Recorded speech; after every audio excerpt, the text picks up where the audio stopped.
Hello বন্ধুরা, স্বাগতম সবাইকে। আমি আজ নিয়ে এসেছি এক অলৌকিক প্রেম ও ভয়ের গল্প। মুভিটির নাম পিশাচু। এই গল্পে ভূত নয় শত্রু, বরং এক প্রেমিকা ও রক্ষকের ভূমিকায় এই গল্পটি আবর্তিত হয়েছে।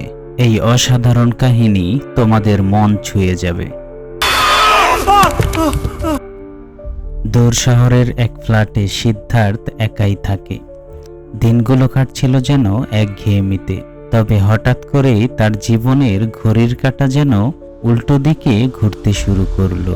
প্রথমে বিষয়টা পাত্তা না দিলেও যতদিন যায় বুঝতে পারে এই ফ্ল্যাটে সে একা নয়।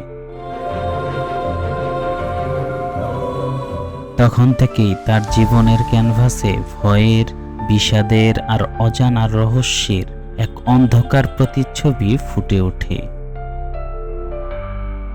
একটা অপয়া সকালে নরম আলোয় ভিজে থাকা শহরের এক কোণায় রাস্তার মোড়ে ঘটে যায় এক ভয়াবহ দুর্ঘটনা। একজন মেয়ে যার নাম ভবানী, সে রক্তে ভেসে নিথর হয়ে পড়ে থাকে। চারপাশ থেকে ছুটে আসে মানুষ। কেউ উৎসুক চোখে তাকায় তার দিকে, কেউ ভয়ে, কেউ দয়ায়। সিদ্ধার্থ তখন ঠিক সামনে। একজন অটোওয়ালার কাছে জানতে পারে ভবানীর স্কুটিকে একটা সবুজ গাড়ি ধাক্কা মেরে পালিয়ে গিয়েছে, কিন্তু নম্বর কেউ দেখেনি। শুধু রয়ে গেছে রক্ত আর চিৎকার। ভবানীর রক্তপাত দেখে সিদ্ধার্থের গা শিউরে ওঠে। দুজন অটোওয়ালার সঙ্গে মেয়েটিকে তুলে নেয় অটোতে, আর একজন মহিলা ভবানীর ফোন থেকে তার বাড়িতে খবর পাঠায়। সিগন্যালে লালবাতি জ্বললেও অটো এক পথচারীকে ধাক্কা মেরে ফেলে। সে রেগে ওঠে, তেড়ে আসে, কিন্তু অটোতেই ভবানীর রক্তাক্ত মুখ দেখে থেমে যায়। হাসপাতালে ভবানীকে নামাতে গিয়ে সে সিদ্ধার্থের দিকে তাকিয়ে এক অদ্ভুত হাসি দেয়।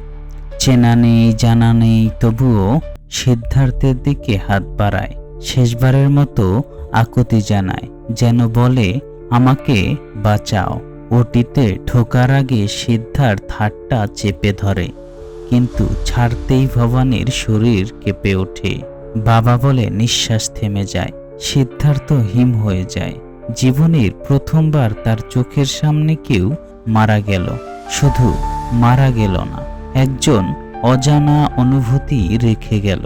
ভবানীর মৃত্যুর সংবাদ পেয়ে তার বাবা পাগলের মতো ছুটে আসে। স্ত্রীকে আগেই হারিয়েছেন, এই মেয়েটি ছিল তার সব। হাসপাতালের করিডোরে পড়ে থাকে ভবানীর এক পাটি জুতো। সেটা হাতে নিয়ে সিদ্ধার্থ চুপচাপ বেরিয়ে আসে। মনে হয় যেন কোনো কথা, কোনো কান্না এই নিঃশব্দতার থেকেও দুর্বল। এরপর কেটে যায় কিছুদিন। সিদ্ধার্থ একজন ভায়োলিন আর্টিস্ট, কিন্তু সেই দিনের পর যেন সুরগুলো তার আঙুলে কাঁদতে শুরু করে। ভায়োলিনে আসে না আর আনন্দের সুর, বাজে শুধু ক্ষত আর কষ্ট। সন্ধ্যা নামলেই সে তার লাল গাড়ি নিয়ে চলে যায় সারুয়ের নিচে। অন্ধ ভিখারিদের ভিড়ে বসে বাজাতে থাকে তার হৃদয়ের ভাঙা সুর। প্রতিদিন যা রোজগার হয় সবটা দিয়ে আসে তাদের, নিজে শুধু এক গভীর শূন্যতায় ডুবে থাকে। বন্ধু বদ্রি একদিন এসে দেখে এই দৃশ্য। রাগে তেতে ওঠে সে, কিন্তু একজন বন্ধুর রাগ যতটা ক্ষণস্থায়ী হতে পারে ততটাই সে বুঝে যায় ভবানীর মৃত্যু থেকেই গিলে ফেলেছে সিদ্ধার্থকে। এরই মধ্যে ঘটে যায় এক ঘটনা। এক বাইকওয়ালা এক পথচারীকে ধাক্কা মেরে পালাতে যায়। সিদ্ধার্থ তার নিজেকে সামলাতে পারে না, গিয়ে লোকটাকে বেধড় পেটায়। বদ্রি হতবাক হয়ে যায় এমন রাগ দেখে, তবুও শান্তভাবে বলে, তুই কিছুদিন ড্রিঙ্কস কর, একটু হালকা হ। এই সন্ধ্যায় সিদ্ধার্থ দুটো বিয়ারের বোতল নিয়ে আসে। তবে ফ্ল্যাটের নিচে বসে থাকা তিনজন ছেলেকে দেখে বোঝা গেল যে ওরা ওকে পেতেই বসেছিল। একজন 100 টাকা ধার চাইলে সিদ্ধার্থ দিয়ে দেয়। লিফট কাজ করছে না, সিঁড়ি ফর্সা, দোতলার বাসিন্দা আবার বউটাকে পেটাচ্ছে। দেওয়ালের উপাস থেকে সেই কান্না যেন কাচের মতো বুকে কেটে যায়। একই ফ্লোরে থাকে মাগেশ, একটু অন্যরকম হলেও ছেলেটা দারুণ। সিদ্ধার্থের সঙ্গে ওদের ভালোই সম্পর্ক। ঘরে ঢুকে বিয়ার আর ওপেনার রেখে স্নানে যায়, কিন্তু ফিরে এসে দেখে ওপেনার উধাও, খুঁজেও কিছু পায় না। ড্রিঙ্কসে অভ্যস্ত না থাকায় সে দাঁত দিয়ে ছিপি খুলতে পারেনি। হঠাৎ একটা শব্দ, দরজা খুলে দেখে মাগেশ দাঁড়িয়ে আছে। সিদ্ধার্থ ওকে বাবা মায়ের কাছে দিয়ে এসে ঘুমিয়ে পড়ে। দেখা যায় ঘরের ভিতর তখন যেন কারোর উপস্থিতি রয়েছে। সকালে ফোনের অ্যালার্মে ঘুম ভাঙলে গায়ে চাদর দেখে চমকে ওঠে, কারণ রাতে সে কিছুই নেয়নি। তবে অত ভাবনা না করে তাড়াতাড়ি বেরিয়ে যায় রেকর্ডিংয়ের কাজে। প্রতিদিনের মতো আজও দাঁড়িয়ে পড়ে ভবানীর অ্যাক্সিডেন্টের জায়গায়, চুপচাপ যেন কিছু খুঁজে বেড়াচ্ছে। সেদিন সার্ভয়ে থেকে ফেরার পথে ঘটে যায় এক অপ্রত্যাশিত ঘটনা। কয়েকজন গুন্ডা অন্ধদের কাছ থেকে টাকা ছিনিয়ে পালানোর চেষ্টা করছিল। সিদ্ধার্থ চুপ করে দাঁড়ায়নি। 5 জন হলেও সে একাই রুখে দাঁড়ায় তাদের সামনে। শুরু হয় হাতাহাতি, তীব্র ধাক্কাধাক্কির মাঝে একসময় ওরা সিদ্ধার্থকে কাবু করে ফেলে। ওদের লিডার এক ভাঙা কাচের বোতল তুলে নেয়, সেটা ওর গলায় বসাতে উদ্যত। ঠিক তখনই অদ্ভুত কিছু ঘটে যায়। কাচের বোতলটা ঘুরে যায় তার নিজের দিকে। লিডার নিজেই নিজেকে আহত করে ফেলে। গুন্ডারা আহত লিডারকে নিয়ে পালিয়ে যায়, আর সিদ্ধার্থ ফ্ল্যাটে ফিরে আসে, গায়ে ক্ষত আর মনে আতঙ্ক। ফ্ল্যাটে ঢুকে দেখে নিচের ফ্লোরের সেই স্বামী স্ত্রীর মাঝে আজও ঝগড়া চলছে। লোকটা বউকে মারছে। সিদ্ধার্থ একবার থেমে তাকায়, তবে কিছু না বলেই চলে যায় উপরে। সিঁড়ি দিয়ে উঠে দেখে মাগেশ বল নিয়ে খেলছে, কিন্তু বলটা ওর দিকে ছুটছে। ভেতু সিদ্ধার্থ এবার আর দেরি করতে চায় না। নতুন একটা ওপেনার কিনেছে সে। আজ কিছু না হলেও সে বিয়ার খেয়েই ছাড়বে। ফ্রিজ থেকে বোতল বের করে টেবিলে রাখে, কিন্তু স্নান থেকে ফিরে এসে দেখে ওপেনার আবারও উধাও। এমনকি দেয়ালে ঝোলানো চাবির গোছাও নেই। এতবার এমন কেন হচ্ছে? প্রতিটা রুম একে একে খুঁজে দেখার পর মাগেশের মায়ের কাছ থেকে আরেকটা ওপেনার নিয়ে ঘরে ঢুকে থমকে যায়। বোতল দুটো ভাঙা অবস্থায় মেঝেতে ছড়ানো।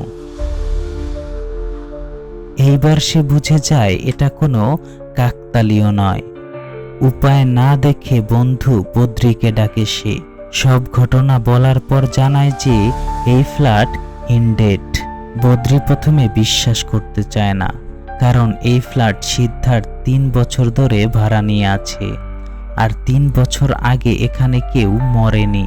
তাহলে ইনডেড হওয়ার প্রশ্নই ওঠে না। এইভাবেই রাতে গল্প করতে করতে দুজন ঘুমিয়ে পড়ে। ঠিক মাঝরাতে বদ্রীর ঘুম ভাঙে, কারণ নিঃশব্দ উপস্থিতি তার কানে ফিসফিস করছে।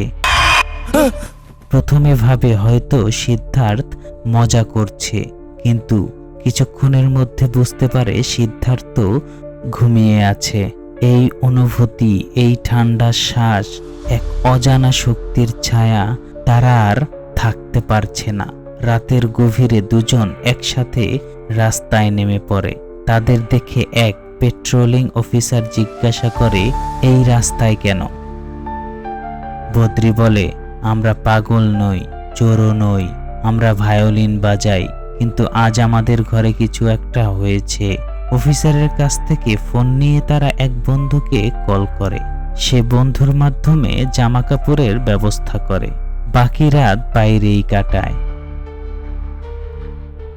পরের দিন সকালে তারা ডেকে আনে এক প্রসিদ্ধ সামান আর তার সঙ্গীকে। অনেকক্ষণ ফ্ল্যাটের এদিক ওদিক ঘুরে সিদ্ধার্থর বিছানার পাশ থেকে একটি পাকা চুল খুঁজে পায়।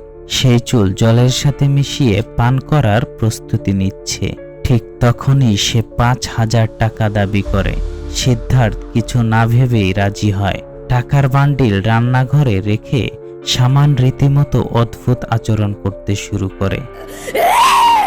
হঠাৎ করেই ওর শরীর থরথর করে কাঁপতে থাকে, চোখ উল্টে যায়, গলায় অদ্ভুত আওয়াজ। তাকে দেখে মনে হচ্ছে যেন কারো দখলে চলে গেছে সে, এবং একটা কাগজে লেখে যে এই ফ্ল্যাটের ঠিক উত্তর দিকে একটা কুয়ো আছে। সেই কুয়োতে 27 বছর আগে এক গর্ভবতী মেয়েকে জীবন্ত পুঁতে ফেলা হয়েছিল। তার আত্মা এখানে বিরাজ করছে, আর এই আত্মা থেকে মুক্তি পেতে হলে কিছু সোনা নিয়ে জঙ্গলের একটি নির্দিষ্ট জায়গায় পুঁতে আসতে হবে। এই কথা জানিয়ে সামান রান্নাঘর থেকে টাকা আনতে গিয়ে দেখে টাকাগুলো নেই। কিন্তু হঠাৎই রান্নাঘরের চিমনি থেকে এক বিকট অশরীরী শক্তি চাপিয়ে পড়ে সামানের উপরে। তাকে টেনে তুলে নিয়ে ছটফট করতে থাকে। একটা সময় সব থেমে যাওয়ার পর সামান সিদ্ধার্থের দিকে তাকিয়ে ওর হাত ধরে করুণ স্বরে বলে, বাবা। তারপর অজ্ঞান। পরক্ষণে সম্মিত ফিরতে দুজনে ভয়ে পালিয়ে যায়, কিন্তু তার ঠিক আগেই তারা দেখে চিমনি থেকে 5,000 টাকা এসে মেঝেতে ছড়িয়ে পড়েছে। এখানে সিদ্ধার্থের সন্দেহ আর অবকাশ রইল না, কারণ এই ফ্ল্যাটে যে আত্মা আছে সে আর কেউ নয়, স্বয়ং ভবানী।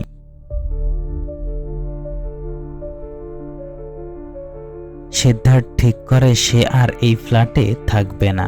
সার্ভের অন্ধকার, ভিখারিদের সরলতা আর ভায়োলিনের করুণ সুরই হবে এখন তার আশ্রয়। কিন্তু ঠিক তখনই একটা ফোন আসে। স্ক্রিনে ভেসে ওঠে পরিচিত নাম, মা। ফোনটা চিন্তা বাড়িয়ে তোলে, কারণ মা ওকে না জানিয়ে এই ফ্ল্যাটে চলে এসেছে। তড়িঘড়ি করে সিদ্ধার্থ ফিরে আসে, দেখে মা বসে আছে। তোর বাবা মান্দামাপের ব্যবসায় অডিটে গেছে, তাই ভাবলাম তোর কাছে কিছুদিন থাকি। কিন্তু সিদ্ধার্থের চেহারায় স্বস্তি নেই, বরং চিন্তার টান পড়ে তার কপালে। একটা দীর্ঘশ্বাস ফেলে বলে, মা, তোমার এখানে থাকা ঠিক হবে না, কারণ এই ফ্ল্যাট ইনডেড। মা চোখ বড় করে তাকিয়ে হেসে বলে, তুই কি এখনকার যুগে দাঁড়িয়ে ভূতের গল্পে বিশ্বাস করিস? সিদ্ধার্থ বোঝানোর চেষ্টা করে, তাই সে বিয়ার আর ওপেনার টেবিলে রেখে মাকে নিয়ে বাথরুমে যায় প্রমাণ দেখাতে, কারণ এই ঘরে অদৃশ্য শক্তি আছে। কিন্তু কিছুক্ষণ পর ফিরে এসে দেখে সব আগের জায়গায় ঠিকঠাক পড়ে আছে, কোনো অদ্ভুত কিছুই ঘটেনি। এই দেখে মা রেগে বলে, আমি এখানেই থাকবো, ফালতু নাটক বন্ধ কর। পরের দিন বদ্রি একটা চালাকি করে ল্যান্ডলাইন থেকে সিদ্ধার্থের মাকে ফোন করে, বলে, আমি ডাক্তার সুরেশ বলছি, আমি মান্দামাপ থেকে বলছি। আপনার স্বামী অ্যাক্সিডেন্টে মাথায় আঘাত পেয়েছেন, হাসপাতালে ভর্তি, তবে চিন্তার কিছু নেই। কিন্তু এই প্ল্যানের ঠিক উল্টো ফলাফল হয়। জানকি বা? সিদ্ধার্থের মা ফোন ধরে বললেন, আমি জানি এটা বদ্রির কাজ, ওর বাবা কোথাও যায়নি, বাড়িতে বসে ক্রিকেট দেখছে। সিদ্ধার্থ ভয় পেয়ে ফোন রেখে দেয়, কিন্তু সেই সাথে মনে মনে এক অজানা আতঙ্ক জাগে, যদি ভবানী মায়ের ক্ষতি করে। জানকি মগেশকে সঙ্গে নিয়ে বাজার থেকে ফিরছিলেন, তখনই নিচের তলায় সেই লোকটা আবার তার স্ত্রীর গায়ে হাত তোলে। জানকি আর সহ্য করতে পারেন না, প্রথমে মুখে প্রতিবাদ করেন, পরে পুলিশে ফোন করতে গেলে লোকটা রেগে তাকে ধাক্কা দিয়ে ফেলে দেয়। মাথায় গুরুতর আঘাতে রক্ত ছড়িয়ে পড়ে। মাগেশ উঠে যায় উপরে, হাতের বলটা ছুঁড়ে মারে লোকটার দিকে। লোকটা এই দেখে মাগেশকে মারতে যায়, কিন্তু ঠিক তখনই ভবানী এসে ঝাঁপিয়ে পড়ে লোকটার উপর।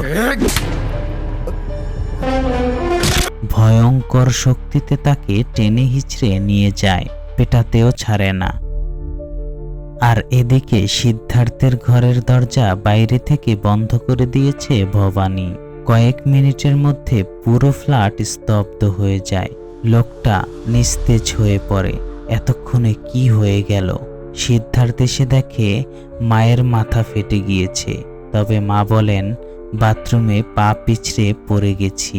এ কথা বিশ্বাসযোগ্য বলে মনে হয় না সিদ্ধার্থের, এবং তার মায়ের সাথে ঝগড়া লেগে যায়।